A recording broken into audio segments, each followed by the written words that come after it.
వారం రోజులుగా కురుస్తున్న అతి భారీ వర్షాలకు ఉత్తరాది రాష్ట్రాల్లో జనజీవనం అస్తవ్యస్తమైంది. లక్షలాది మంది నిరాశ్రయులయ్యారు. నదులు ప్రమాదకరంగా ప్రవహిస్తున్నాయి. కార్లు కొట్టుకుపోతున్నాయి. రోడ్లు గుంతలు పడుతున్నాయి. పాత భవనాలు నేల కొరుగుతున్నాయి. లక్షలాది మంది నిరాశ్రయులవుతున్నారు. ఇండియాలోని చాలా రాష్ట్రాల్లో ఇదే పరిస్థితి కనిపిస్తోంది.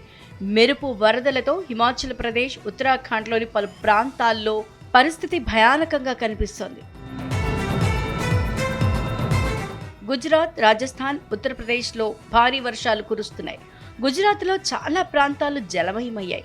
ప్రజలు ఇళ్ల నుంచి బయటికి రావాలంటే ఇబ్బందిగా మారింది. గుజరాత్లో కురుస్తున్న కుండపోత వర్షాలకు కొన్ని ప్రాంతాలను వరదలు ముంచెత్తాయి. డాంగ్ జిల్లాలో వరదలు ఉగ్రరూపం దాల్చాయి. లోతట్టు ప్రాంతాలన్నీ చిన్నపాటి నదులను తలపిస్తున్నాయి. భారీ వర్షాల కారణంగా నర్మదా నదికి ఉపనది అయిన అంబికా నది వరద నీటితో పొంగి పొర్లుతోంది. సూరత్, వడోదర, పోర్బందర్ తదితర ప్రాంతాల్లో కూడా వరదలతో చాలా నష్టం జరిగింది.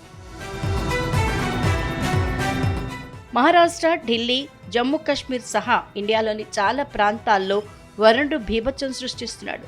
ఎడతెరిపి లేకుండా కురుస్తున్న వర్షాలకు వాగులు, వంకలు పొంగి ప్రవహిస్తున్నాయి. కుండపోత వర్షానికి అనేక నగరాలు జలమయమయ్యాయి.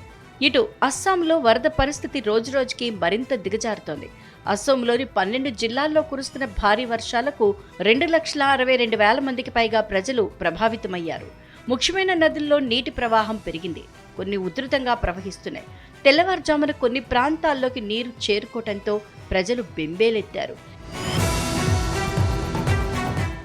ఇప్పటికే వానలతో వణుకుతున్న ఉత్తరాది రాష్ట్రాల్లో రానున్న 4-5 రోజుల పాటు వర్షాలు పడే అవకాశం ఉందంటూ హెచ్చరికలు జారీ చేశారు వాతావరణ కేంద్రం అధికారులు. హిమాచల్ ప్రదేశ్, పంజాబ్, హర్యానా, ఢిల్లీ, ఉత్తరాఖండ్, మహారాష్ట్ర, ఛత్తీస్గఢ్, మధ్యప్రదేశ్, ఉత్తరప్రదేశ్, గోవాలకు ఆరెంజ్ అలర్ట్ జారీ చేసింది ఐఎండీ.